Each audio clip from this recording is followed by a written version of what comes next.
Welcome to the Protagonist Pub. My name is Tammy, and this is where characters gather.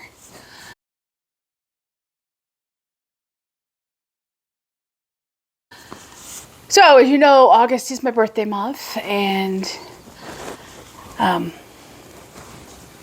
it was a very good month for books. I am sitting here with, I have not counted them. I know it's in excess of 30. It may be closer to 50. One of them hasn't yet arrived, and if it comes in after this video, I will include it in the September book haul. I imagine that my book hauls for the rest of the year are going to be much smaller. So with that, and I will put timestamps in this video. I will put headers, so if you want to skip around to something that interests you and, you know, not watch things that don't, that's perfectly understandable and fine. It is a mix of genres. It is a mix of time frames. So, you know, feel free to watch what interests you. So, without further ado, here we go. First up would be contemporary. And these really don't fit well anywhere else. So the first up is Summer on Honeysuckle Ridge by Debbie Mason. I have not read this author. I know... Is this the first in the series? I'm not sure if this is the first in the series, but anyway, that's okay if it's not. I'll read you the back. Welcome to Highland Falls, a small town where love is always in the air. In just a few months, Abby Everhart has gone from being a top LA media influencer to an unemployed divorcee living out of her car. So inheriting her great-aunt's homestead comes at the perfect time. Abby heads to Highland Falls, North Carolina to spruce up the honeysuckle farm before putting it on the market for some much-needed cash. But instead of finding a charming getaway, she discovers a serious fixer-upper, complete with a leaky roof, overgrown yard, and a reclusive, albeit sexy, man living on the property. Ex-Delta Force soldier Hunter Mackenzie has faced war and loss, but nothing has quite prepared him for an outgoing redhead who is determined to turn his life upside down. Hunter doesn't want to get involved with anyone, especially a city girl who plans to sell the only place he's ever felt at home. But sparks between them are inevitable, undeniable. Spending time with Abby is easy. Convincing her to stay for good is another matter entirely. I think this sounds fantastic. I love the wee little terrier on the cover. Yeah, I'm going to love this one. It's one of those I'm going to know I love. Next up, and this was recommended to me by Rhonda Ortiz. It is out of print. I snagged a copy, a used copy. I believe there's one or two other in the series. Not sure. So it is The Catholic Philosopher Chick Makes Her Debut. It's obviously Catholic contemporary fiction. And I'll read you a little blurb on the back. Traveling to Texas to study philosophy, Caitlin Frank encounters a plenitude of dilemmas, including the roommate from hell, a class full of 7 chauvinist men, and a bewildering, haven't had enough caffeine, feeling that the perfect guy is close at hand. But her trusty Summa, the prayers of the angelic doctor, and her eclectic friends Kate is sure she can win her classmates' respect, even when they try to use her beloved Aquinas against her. So this is definitely going to be something up my alley. It is. I'm going to save that one for last in this. So next up is a book most of you have read. I'm going to substitute this one in on my 2023 Protagonist Pub Reading Challenge, which I will link that video down below. And I'm going to sub it in for a book that's received lots of hype. That is Dangerous Beauty by Melissa Coslin. I'm not going to read the back because I know many of you have read this. This is Christian contemporary romantic suspense. And the dogs are playing this morning. It's about human trafficking, marriage of convenience. So I'm looking forward to reading this at some point this year. Okay, last up is a book by its cover I did not expect to be contemporary. I didn't read the back when I ordered it. It looked like my kind of thing, and so I went with it. That is Link of Destiny by Martina Boone. And that cover gave me medieval vibes. I'm not quite sure why, but I will read you the back, and it is clearly not. Sorry, puppies are playing. A magical love story about destiny, family, food, men in kilts, and sometimes twisted path to love. That just brief little bold blurb is compelling for me. So it's a Celtic Legends novel. I believe it's the first in a series.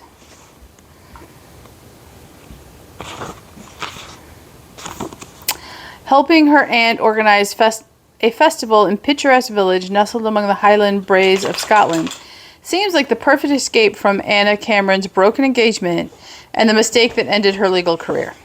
To succeed in helping the struggling community, though, she'll need to wrangle kilt-wearing villagers, dangerous sheep, meandering dogs, and the stubborn landowner who refuses to open his property to the public for the ancient tradition of sighting. Hello, Felicity.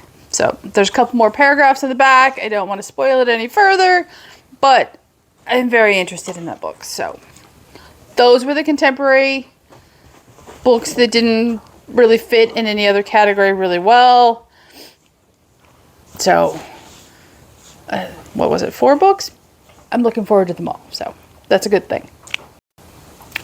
Next up is the stack of biblical fiction. This is a mix of library and other purchases. There are 7 books in the stack, so it's a nice haul of biblical fiction.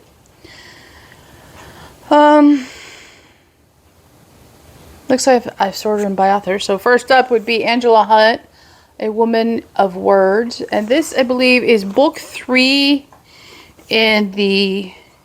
Yeah, it is book 3 in the Jerusalem Road series. I know these can be read out of order according to the author. And this one interested me the most. She is a new-to-me author. So I chose this one. I will read you the back. Mary, mother of Yeshua, is nearing 60, and though she still delights in serving alongside the disciples, she has begun to feel her age and experience fading memories. She feels compelled to record the stories of Yeshua's life while the eyewitnesses are still alive. The disciple Matthew is overjoyed to join Peter, James, and John in Jerusalem. He dreams of preaching, but is disheartened when he learns the other disciples prize his skills as a bookkeeper more than his teaching ability. He is further dismayed when Yeshua's mother asks him to help her compose a manuscript. He agrees, yet their differing visions cause friction between them from the start. As word of their work spreads throughout Jerusalem, they face pressure from both friends and foes, and when the Roman emperor turns an angry eye towards the holy city, Mary, Matthew, and the believers must endure an unimaginable test of faith. So, I am very interested in this one.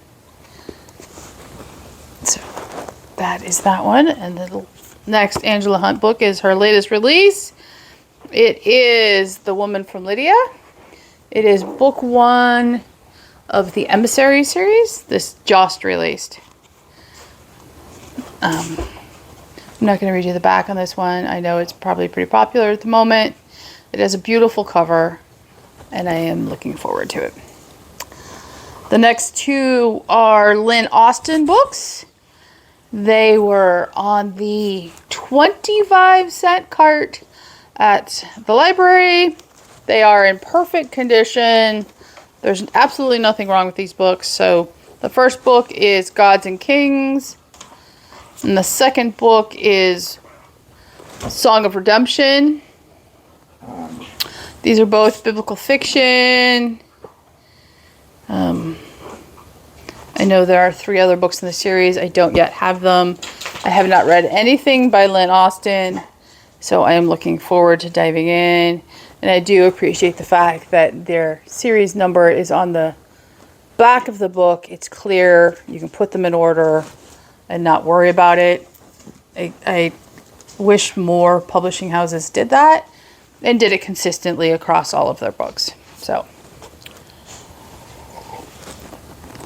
next up is my first Tessa Afshar book.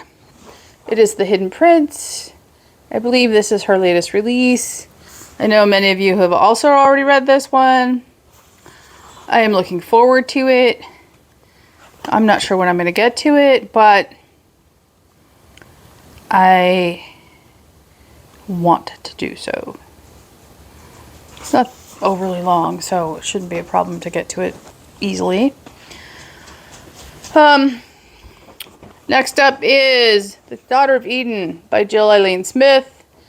I earlier this year read The Crimson Cord. This is her latest release. She has the story of Noah coming out next year. I want to say February next year.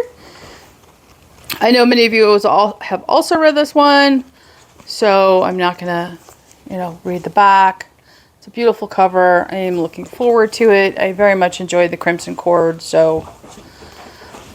And I have one small complaint, and it has nothing to do with Jill.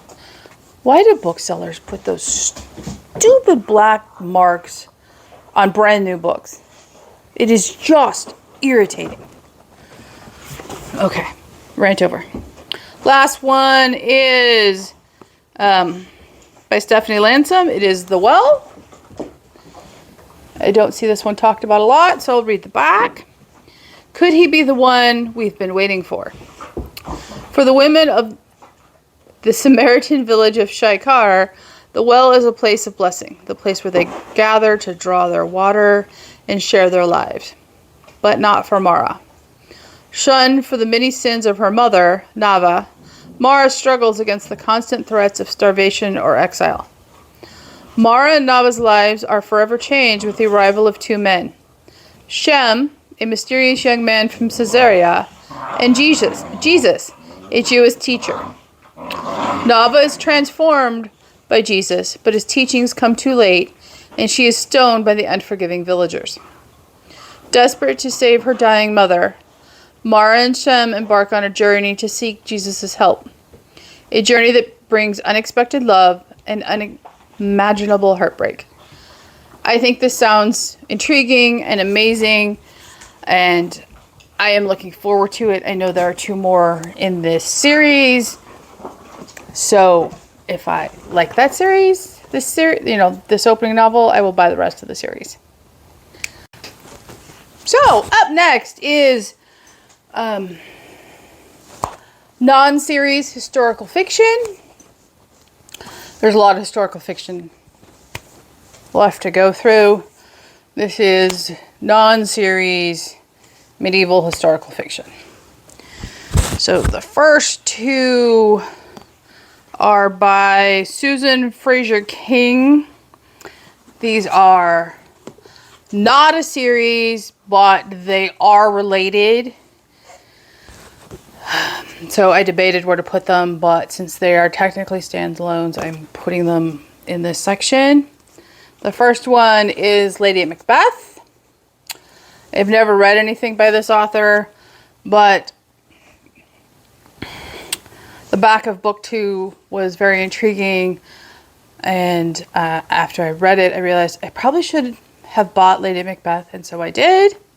So here's the back. Lady Grudha, I probably just butchered that, called Rue, is the last female descendant of Scotland's most royal line. Married to a powerful northern lord, she is widowed while still carrying his child and forced to marry her husband's murderer, a rising warlord named Macbeth. Encountering danger from the Vikings, Saxons, and treacherous Scottish lords, Rue begins to respect the man she once despised, and then realizes that Macbeth's complex ambitions extend beyond the borders of the vast northern region. Among the most powerful warlords and their steel games, only Macbeth can unite Scotland, but his wife's royal blood is the key to his ultimate success. Determined to protect her son and a proud legacy of warrior kings and strong women, Rue invokes the ancient wisdom and secret practices of her female ancestors as she strives to hold her own in a warrior society. Finally, side by side as the last Celtic king and queen of Scotland, she and Macbeth must face the gathering storm brought on by their combined destiny. From towering crags to misted moors and formidable fortresses, Lady Macbeth transports readers to the heart of 11th century Scotland, painting a bold, vivid portrait of a woman much maligned by history. So, I think it sounds fascinating. And the book that is related to that is Queen Hereafter. I'll read you the back of this one. Refugee, Queen, Saint. In 11th century Scotland, a young woman strives to fulfill her destiny despite the risks. Shipwrecked on the Scottish coast, a young Saxon princess and her family, including the outlawed Edgar of England, ask sanctuary of the warrior king Malcolm Canmore, who shrewdly seized the political advantage. He promises to aid Edgar and the Saxon cause in return for the hand of Edgar's sister, Margaret, in marriage. A foreign queen in a strange land, Margaret adapts to life among the barbarian Scots and shapes the fierce warrior Malcolm into a sophisticated ruler. She expects trouble when Malcolm brings Eva, a Celtic bard with ties to the formidable Lady Macbeth, to court. Instead, an unlikely friendship grows between the king and her queen and her bard. But can Eva truly be trusted? Queen Hereafter is an unforgettable story of shifting alliances and the tension between fear and trust as a young woman finds her way in a dangerous world. So I think these sound amazing, and I am very much looking forward to them.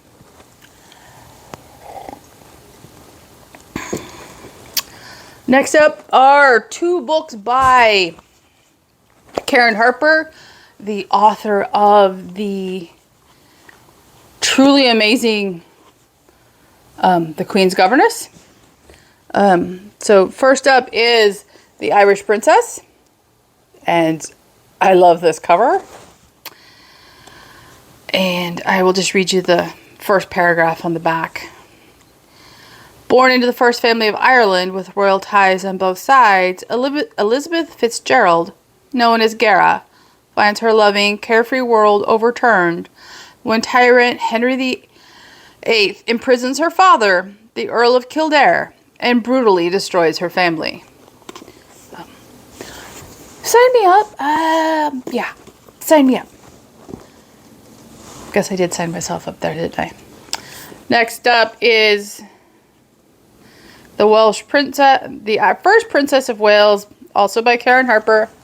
And this may be one of the most gorgeous covers out of everything I've purchased for my birthday. Or Dave purchased me for my birthday. And I'll read you the first paragraph in the back of this one too. The daughter of a disgraced earl, she matched wits with a prince. It is the 14th century, the height of the medieval age, and at the court of King Edward III of England, chivalry is loudly praised while treachery runs rampant. When the lovely and high-spirited Joan of Kent is sent into this politically charged court, she is woefully unprepared for the underhanded maneuverings of her peers. I cannot wait to dive into this book. I Yeah. It's gorgeous. I want to read it. It just looks amazing. Next up, another new to me author. I'm saying that a lot this book haul, and I'm very happy about that. This is The Shadow Queen by Anne O'Brien. And I will read you the back. I've never heard of this author, so I don't know anything. From her first clandestine marriage, Joan of Kent's reputation is one of beauty, rumor, and scandal. Her royal blood makes her a desirable bride. Her ambition and passion make her a threat. Joan knows what she must do to protect her reputation, the games to play, the men to marry. She will do anything to get what she wants, the crown of England. So, I am very, very interested in these two books. They are about the same woman. They are going to be interesting to juxtapose against each other. And the last book in this non-series section of medieval historical fiction is also a new to me author.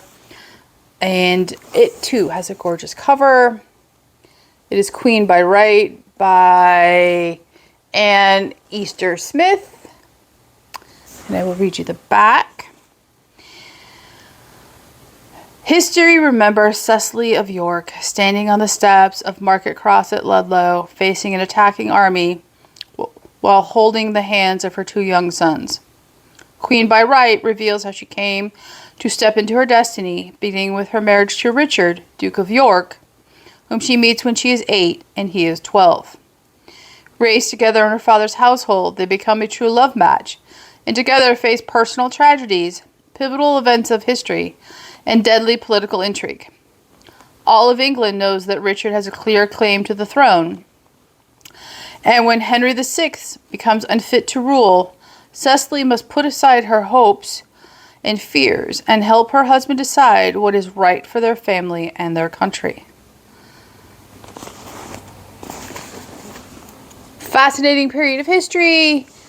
I cannot wait. I literally cannot wait to read this book. So, yet another one I am very much looking forward to. Next up is The Giver of Stars by Jojo Moyes. This is a replacement for the book Kim lent me.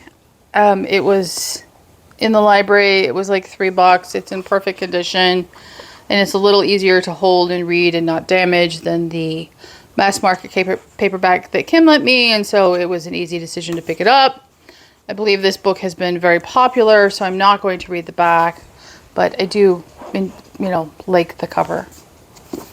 And this is not medieval historical fiction. This is, I believe, 1930s fiction. Yeah, I believe this is 1930s fiction set in America. So the last non-series historical fiction is Her Heart for a Compass by the Duchess of York, Sarah Ferguson. I am going to pick up the second book she just released, is A Most Intriguing Woman. This cover is gorgeous. It is truly just, it is stunning. And I will read you the back.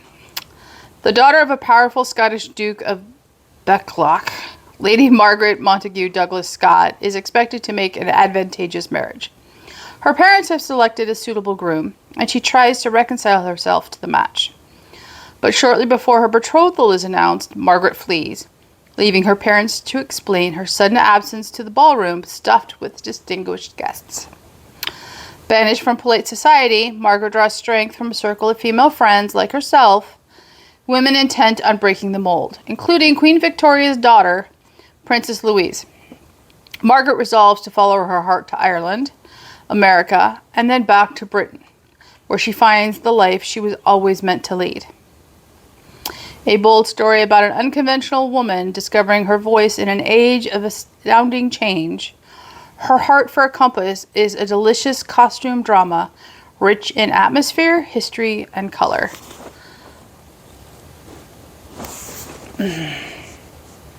Yeah. You know, I'm going to have to dive into that very, very soon. Okay, so that's that. Okay, next up is series historical fiction. Two of these series I continued to flesh out, or I finished fleshing out, and one I bought as complete. Hello, Fireball. Oh, hello, Fireball. Mama's good girl. So, Fireball. The first series I completed. Hi, baby. Hi, baby. Yeah, you're a very good girl. Was the Dublin Saga by Edward Rutherford. Okay. So, first up is the Dublin Saga by Edward Rutherford. And at the library, I got a hard copy of book 2 of the duology. That is The Rebels of Ireland. It is a beautiful, perfect condition hardcover. It cost me a whopping $3, and I have ever since been looking for the first book to come in. It hasn't. I have become impatient to, have it sitting on my shelf awaiting me. So I picked up the first book, and that is The Princes of Ireland. I will read you the back of the first book. Brilliantly weaving impeccable historical research with stirring storytelling, Edward Rutherford explores our shared Celtic roots in a magnificent epic of Ireland spanning 11 centuries, while vividly conveying the passions and struggles that shaped particularly the character of Dublin. Rutherford portrays the major events in Irish history: the tribal culture of pagan Ireland, the mission of St. Patrick, the coming of the Vikings, the making of treasures like the Book of Kells, and the trickery of Henry II, which gave England its first foothold in medieval Ireland. Through the interlocking stories of a memorable cast of characters, druids and chieftains, monks and smugglers, noble women and farm wives, laborers and orphans, rebels and cowards, Rutherford captures the essence of a place and its people in a thrilling story steeped in tragedy and glory that are Ireland. I'm so happy that it is waiting for me. I wish they were both in hard copy, but, I will survive. So, next up is the Kingsbridge series. I believe it was in my last book haul. I had picked up Pillars of Earth from the library, and it's in perfect condition. It's a beautiful copy. So I started to pick up the rest of the series because I know I'm going to love it. I'm going to want to read it. So I picked up A Column of Fire and World Without End.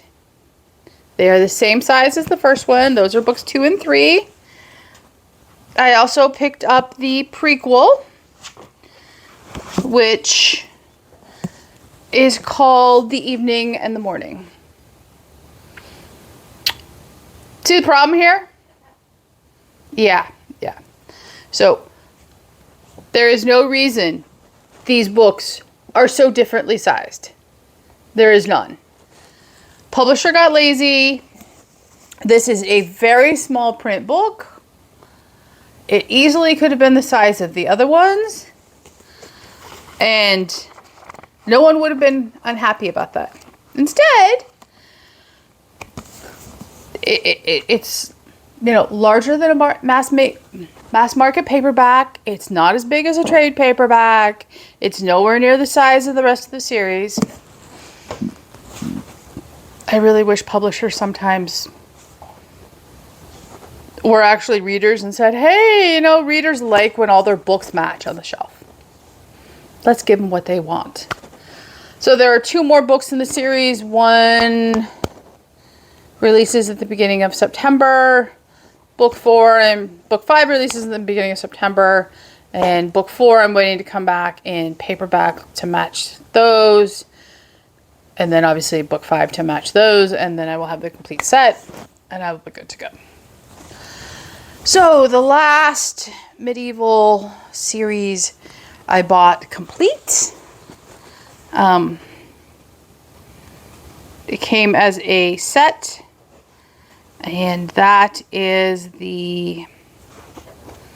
What is the name of this series? I'll have to check. Hang on. I think it's the Wild Hunt series.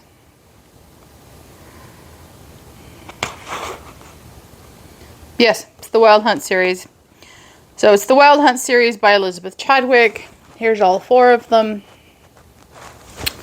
So the prequel novel is The Coming of the Wolf. Book 1 is The Wild Hunt. Book 2 is The Running Vixen. And Book 3 is The Leopard Unleashed. As you know, I adore Elizabeth Chadwick's writing. I am looking forward to this one. And so I will read you the back of The Coming of the Wolf. The Welsh Borders, 1069. When Ashduke Manor is attacked, Lady Christian is forced to witness her husband's murder and the pillaging of her lands at the hands of brutal Norman invaders. Miles Le Gaulois calls off the attack, but he has Christian's brother under armed guard and has a deal to offer. Her brother's freedom for her hand in marriage. Miles and Christian's precarious union invites enemies from all sides, and when Miles is summoned for a lengthy campaign by the king, Christian is left to watch his lands. In the midst of war, 2 enemies must somehow learn to trust one another if they are to survive. Her writing is astounding, and this is a series I will sit down and undoubtedly read back to back.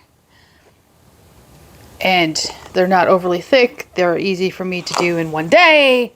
And they will be glorious. And I am so ecstatic about that. So, those are the historical fiction series. And all of them, yeah. I don't need to buy books for a while. I really, really don't. Okay, so next up is the Sci-Fi Fantasy picks for this book haul. First up is The Chronicles of Pern, First Fall by Anne McCaffrey. It is the short story collection that tells the beginning of the Dragon Riders of Pern. It starts the lore, which I am very interested from my earlier read this year of the Dragon Riders of Pern. And so I'm looking forward to that. Next up is, I believe, the single most expensive paperback I have ever purchased. Which is, insane. This was, the Daily Wire is doing this series in their entertainment division, and I am very interested in it. This is book 1 of the Pendragon cycle, Taliesin, by Stephen R. Lawhead. And I will read you the back. A magnificent epic set against the backcloth of Roman Britain and Celtic legend. Atlantis is lost. From the Holocaust emerged 3 crippled ships bearing Caris, Lady of the Lake, to the cloud-bound Isle of Jens Pyridon. Her love for the druid prince Taliesin, singer at the dawn of the age, bridges and unites 2 worlds. This is a story of a lost continent, a vision that sings in the heart, and a love that spawns the miracle of Merlin, Arthur, and a destiny that is more than a kingdom. I want to start this. I'm looking forward to it. What I truly appreciate about this book is, A, it has the series number on the spine, but all 5 books in the series are on the cover, and the book title that you're reading is in red, and all the other books are in black. So book 2, I cannot find to match this. I'm on the hunt for it because I can find all the other books in this same style except book 2. I will find book 2, or I will drive myself insane. So next up is J.R.R. Tolkien's Beren and Luthien. There you go. It's a beautiful cover. I am looking forward to this. I'm sure it's got more commentary than it has story, but that's okay. I just noticed it has illustrations, and the first one I come across is gorgeous. I don't know if it comes across on the screen very well, but there you go. Probably we're going to read... Yep, I was right. It's a lot of commentary. I will read this commentary. I did not read it for the poems, but I'll read it for this one. There are some gorgeous illustrations in here. So, I am looking forward to the love story that I know that is. Okay. Last up is, well, not last up, there's one more after this. Book 3 of the Risen Kingdoms. I got this book from the library. I have also picked up books 1 and 2 from the library. They are also, they are all in perfect condition. They are all hardbacks. The first one is The Alchemy of Masks and Mirrors. The second one is A Labyrinth of Scions and Sorcery. So I picked those up earlier this year, and this month I managed to get my hands on the last book from the library. That is The Last Uncharted Sky. It has a beautiful cover as well. It too is in perfect condition.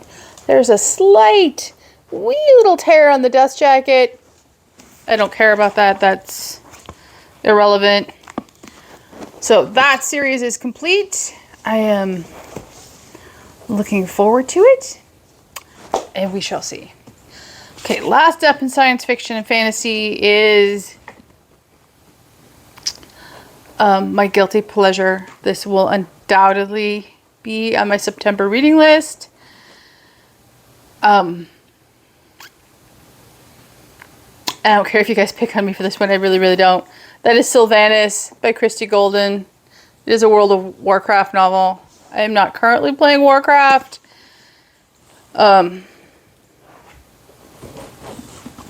However, I have wanted to read this since it came out. It has not yet shown up in paperback.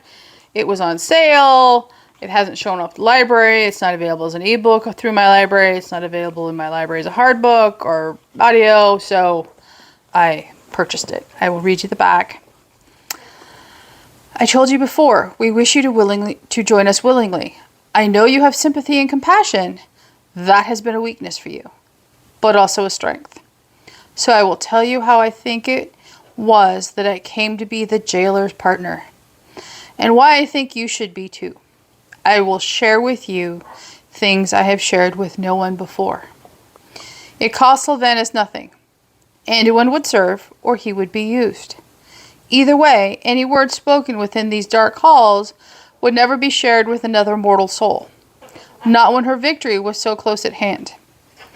Anduin cocked his head and looked at her searchingly. As if mocking her, he sat, somehow graceful, if clanking, in his armor. He reached for the water, toasted her, and drank. Go on then, Sylvanas Windrunner. Tell me these truths you have never shared. It would seem I have nothing but time. So this is the redemption backstory of Sylvanas.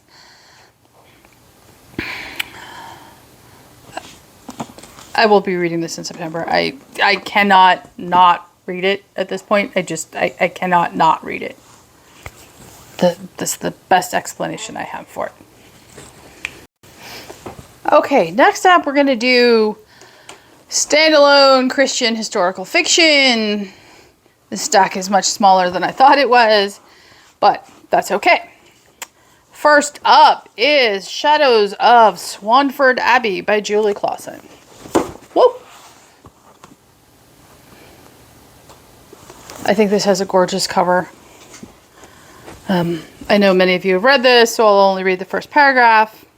When Miss Rebecca Lane returns to her home village after a few years away, her brother begs for a favor. Go to nearby Swanford Abbey and deliver his manuscript to an author staying there who could help him get published. Feeling responsible for her brother's desperate state, she reluctantly agrees. I know this turns into a mystery. I'm here for it. I'm very, very here for it. Sorry, I knocked the camera. Next up is The Lady of Galway Manor by Jennifer Dybel. This will be my first Jennifer Dybel book. And I don't see people talking about this one. So, in 1920, Annabeth de Lacy's father is appointed landlord of Galway Parish in Ireland. Bored without the trappings and finery of the British court, Annabeth convinces her father to arrange an apprenticeship for her with the Jennings family, descendants of the creator of the famed Claddagh ring. Stephen Jennings longs to do anything other than make a career in his family's jewelry shop. The past has taught him to no longer believe in love and the lies of the Claddagh ring supposedly promises. How can he peddle what he now finds offensive? The war for Irish independence gains strength, and the de Lacy family is caught in the crossfire. As events take a life-threatening turn, Annabeth and Stephen will discover that the bonds of friendship, love, and loyalty can only be made stronger when put through the refiner's fire. I think this sounds fascinating. It's set in a fascinating period of Irish history. So, I'm hopeful. Next up is one I am very interested in reading. I don't see anyone talking about this one either. That is The Ice Swan by Janelle Sisaliski. I know I just butchered that Polish name, but it has a beautiful cover. I will read you the back because I never see anybody talk about this book. Amid the violent last days of the glittering Russian monarchy, a princess on the run finds her heart where she least expects it. 1917. Petrograd. Fleeing the murderous flames of the Russian Revolution, Princess Svetlana Dyatsky hopes to find safety in Paris with her mother and sister. But the city is buckling under the weight of the Great War, and the Bolsheviks will not rest until they have erased every Russian aristocrat from memory. Svetlana and her family are forced into hiding in Paris's underbelly, with little to their name but the jewels they sewed into their corsets before their terrifying escape. Though Wynne Macallan was born the second son of a Scottish duke, the only title he cares for is that of surgeon. Putting his talents with a scalpel to good use in the hospitals in Paris, Wynne pushes the boundaries of medical science to give his patients the best care possible. After treating Svetlana for a minor injury, he is pulled into a world of decaying imperial glitter. Intrigued by this mysterious, cold, and beautiful woman, Wynne follows Svetlana to an underground Russian club where drink, dance, and questionable dealings spill over like the splashes of vodka. Out of money and options, Svetlana agrees to a marriage of convenience with a handsome and brilliant Wynne, who will protect her and pay off the family's debts. It is the right thing for a good man to do, but Wynne cannot help but hope the marriage will turn into one of true affection. When Win's life takes an unexpected turn, so does Svetlana's. And soon Paris becomes as dangerous as Petrograd. And as soon as the Bolsheviks chase them to Scotland and beyond, Win and Svetlana begin to wonder if they will ever be able to outrun the love they are beginning to feel for each other. I believe this will be just a fascinating read, and I don't know why this isn't talked about more often. Maybe I've just missed it all, but I will let you know. Okay, so next up, our first in series of Christian historical fiction. I may or may not have the next in the series on my NetGalley. I know I do for some of them. But I was missing the first book, or, you know, a lot of these are also new to me authors, so I am looking forward to them. First up is The Letter from Briarton Park by Sarah E. Ladd. And this is the first book in the Houses of Yorkshire. I think I have the second book. I'm not sure. In Regency England, one letter will alter a young woman's fate when it summons her to Briarton Park, an ancient place that holds the secrets of her past and the keys to her future. Just that little blurb was all I needed to know. I want to read this. I love the cover, so I'm looking forward to it.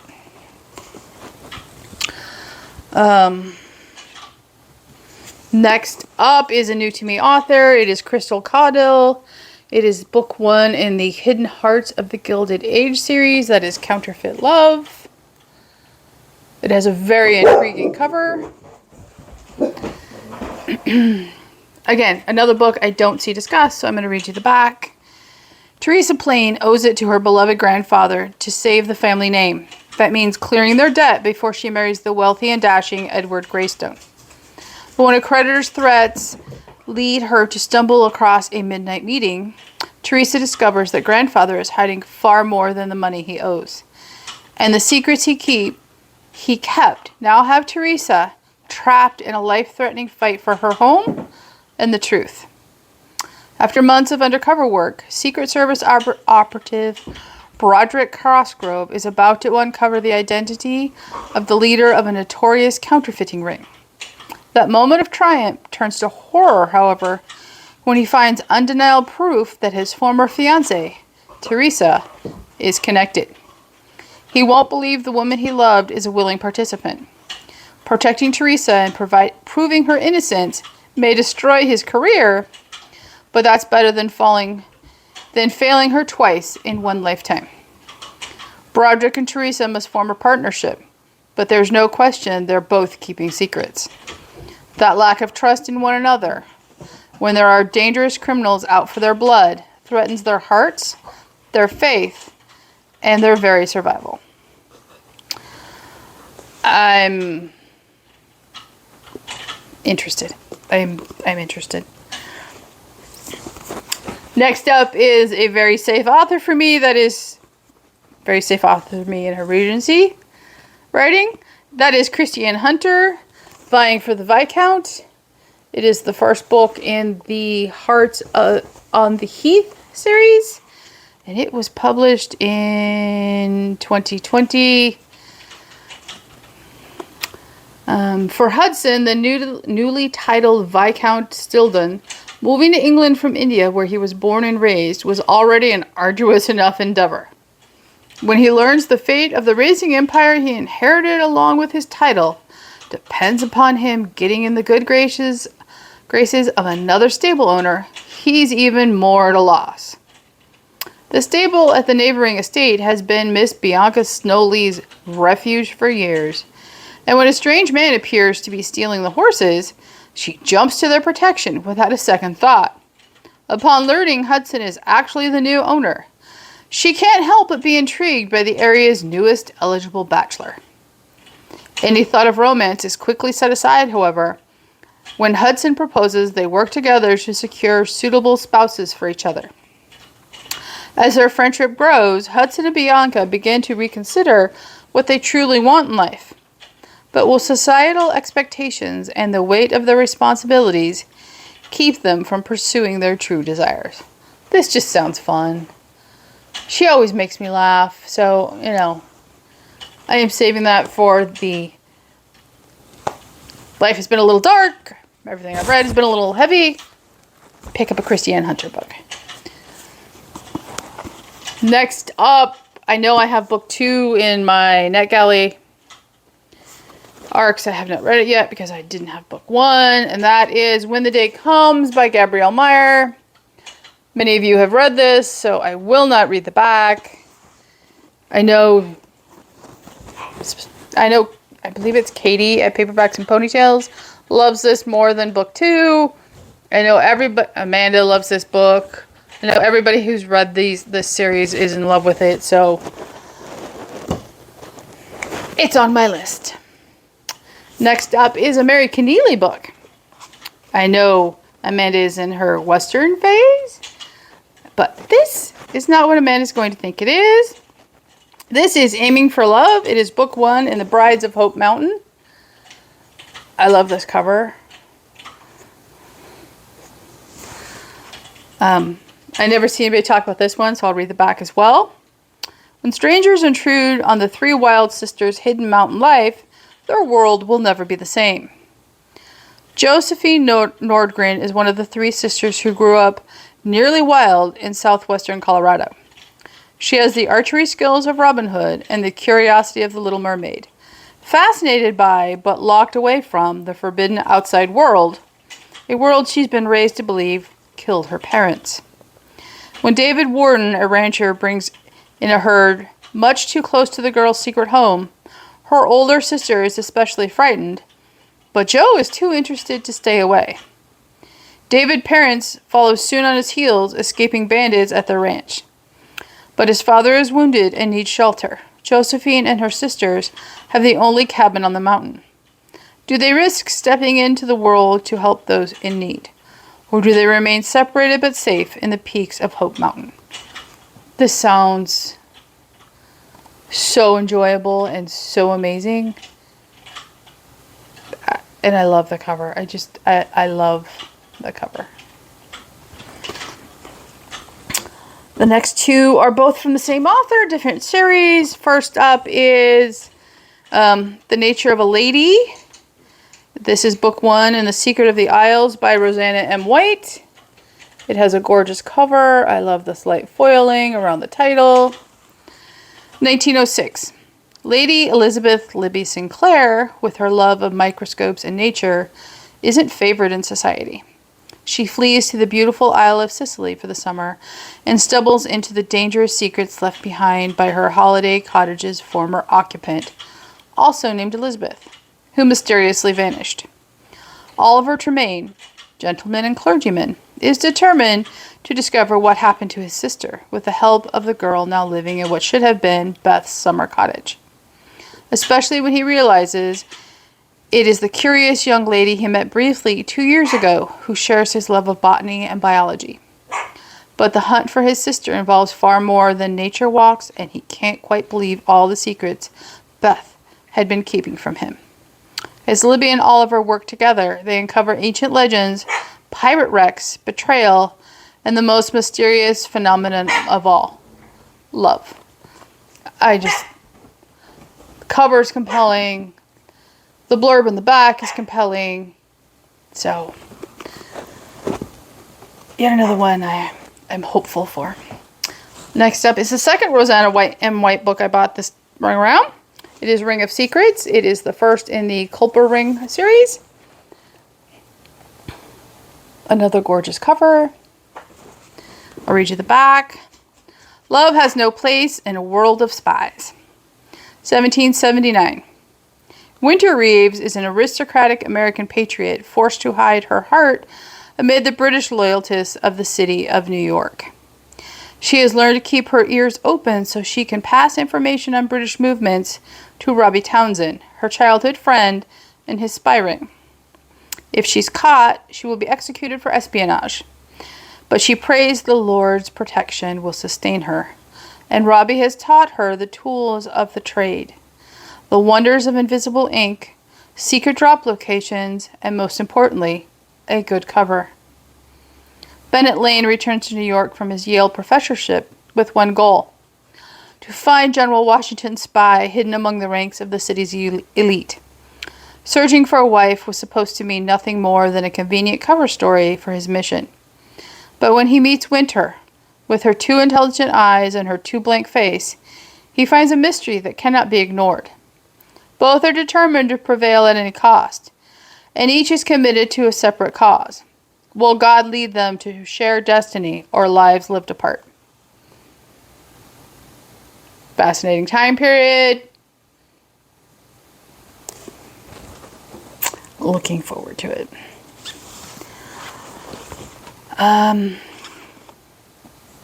These are two books in the same series, but they're all written by different authors and they're all sort of standalones. So I didn't put them in the series for Christian fiction. So the first one is The Lady in Residence by Allison Pittman. And the series is Doors to the Past. I believe this is the first book in the series. I could be wrong. The back, I'll read you the first paragraph. Can the legacy of sadness be broken at the Menninger Hotel? Young widow Hedda Kraus checks into the Menninger Hotel in 1915 with a trunk full of dresses, a case full of jewels, and enough cash to pay for a 2-month stay, which she hopes will be long enough to meet, charm, and attach herself to a new, rich husband. Her plans are derailed when a ghostly apparition lures her into a long, dark hallway, and Hedda returns to her room to find her precious jewelry has been stolen. All her hopes for the future seem lost as her sanity comes into question. Oh, it's still a timeline. I'll read you the second blurb. In 2017, Denny Blackstone is a fifth-generation magician who performs at private parties, but she also gives ghost walk tours, narrating the more tragic historical events of San Antonio with familial affection. Above all, her favorite is the tale of Hedda Kraus, whose memoir, My Spectral Accuser, she has almost memorized. But then Denny meets Quinn Carmichael, great-great-grandson of the detective who originally investigated Hedda's case, who's come with a box full of clues that might lead to a new side of Hedda's story. Can Denny see Hedda in a new light that is worthy of God's grace? Set locally. Even more intrigued than I was.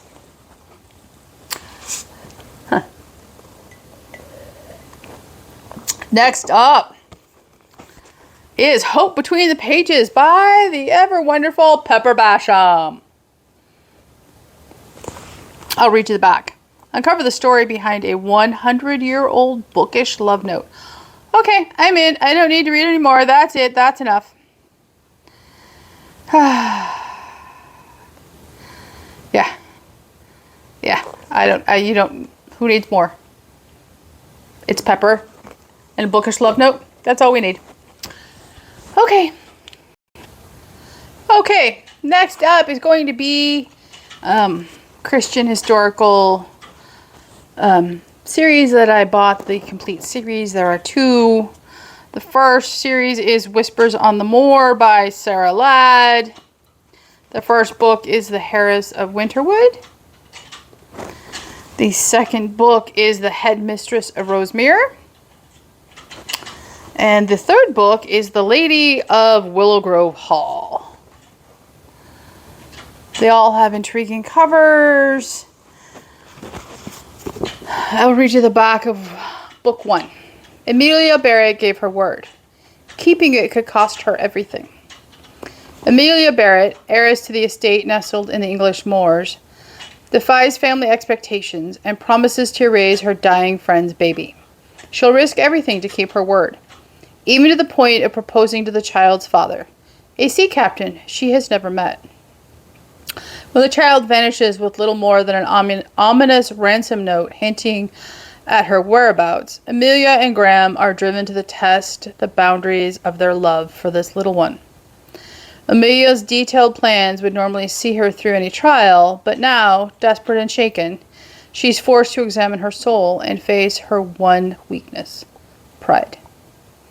Graham's strength and self-control have served him well and earned him much respect, but chasing perfection has kept him prisoner of his own discipline. And away from family, he has sworn to love and protect. Both must learn to have faith and relinquish control so they can embrace the future ahead of them. It sounds intriguing. I am very much looking forward to it.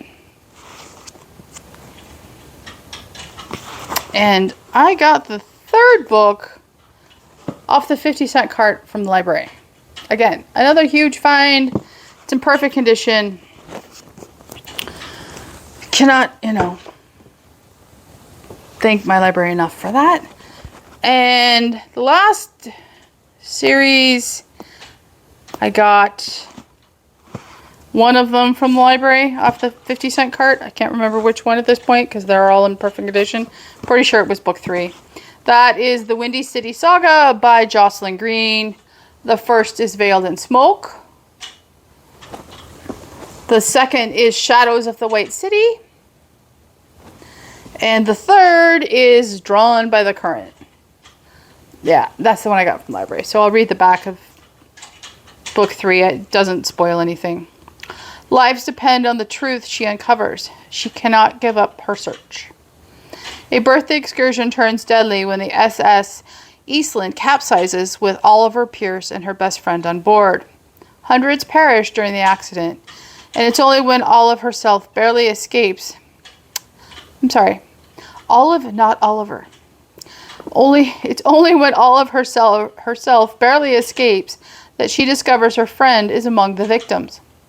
In the aftermath of the tragedy, Olive returns to her work at Chicago Insurance Agency and is immersed in the countless investigations relating to the accident.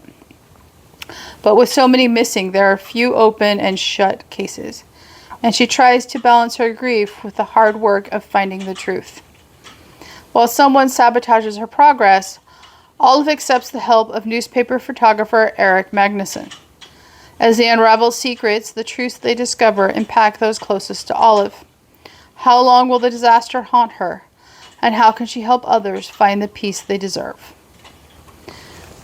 This entire series sounds intriguing. It is set in the Chicago area. I am looking forward to it. Okay, last up, other than the book that hasn't arrived yet,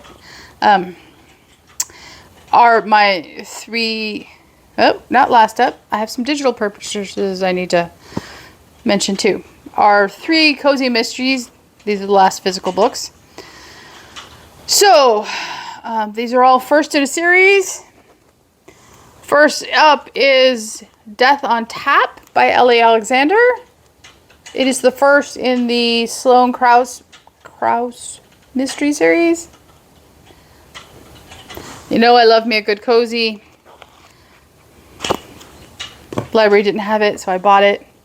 Next up is the first book in the new Sarah Fox series. The second book publishes in the beginning of October. That is 6 Sweets Under.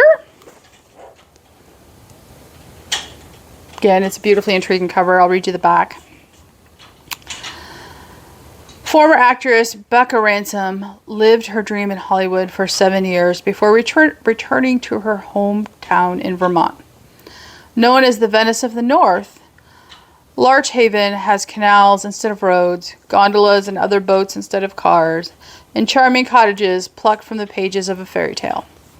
It is also the home of Becca's newest passion, being a chocolatier at True Confections, the chocolate shop owned by her grandparents, Lolly and Pops. While Becca's testing new flavors and reconnecting with old friends, including local cop Sawyer McGuire, the town is gearing up for the annual gondola races, which are popular with both residents and tourists, with one exception. Town curmudgeon Archie Smith is far more bitter than sweet. and he wants nothing more than to keep tourists away from Larch Haven. He is dead set on derailing this year's event and does his best to stir up trouble for the organizers, including Becca's grandfather.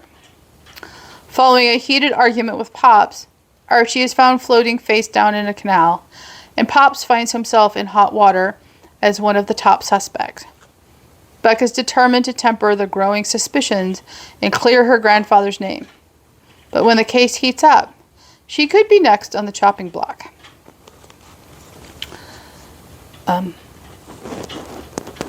Yes. I love Sarah Fox's writing, grandparents. I'm definitely here for it. Okay, last physical book is the first in the Mainly Murder Mystery series. That is Digging Up Daisy by Sherry Lynn. It has one of those intriguing covers. I don't know anything about this book or this author. It is published by Penguin Random House, or Berkeley, which is owned by Penguin. So I'm a little leery, but I'm willing to give it a go. In a fresh, new, main-set cozy, landscaper Kinsey Clark must root out a killer before her beloved aunt becomes the prime suspect. I don't want to read the back and spoil any of it. It's got a beautiful cover. I am hopeful. So we shall see. Okay, digital purchases. There were 4. First up is Dear Henry, Love Edith by Becca Kenzer. This comes highly rated by Katie over at Paperbacks and Ponytails. I know she loves this book and she has recommended it to me, so I want to read it. It's sitting on my Kindle waiting for me. It sounds funny, and who doesn't love a good rom-com? So there's that one. Next up is Codename Edelweiss by Stephanie Lansom. This was an impulse purchase. It is a World War II era novel set in Hollywood. It sounds intriguing, but I know I'm going to have to be in the mood to read this one. I really don't like the Hollywood trope, and I really am tired of World War II. It's very overdone. So if I'm in the mood for it, I will pick it up. Next up is Mona Lisa's Secret by Phil Phillips. I can't remember what impulse drove me to pick this up, but it's sitting there waiting for me. It appears to be a mystery of some kind. I love me a good mystery surrounding Mona Lisa, so I will put a link down below for further on that one. And the last Kindle I have purchased at this time, or digital purchase, is Unnatural Creatures, the novel of Frankenstein women. Picture is right here. It's by Chris Wallander. This sounds fascinating. It deals with the women mentioned in Frankenstein as opposed to the, Frankenstein itself. It's the women in the novel. And this just sounds intriguing. It is a new to me author, so we shall see. She has more works. She has a back catalog, so if I like this one, I will be interested. Who knows?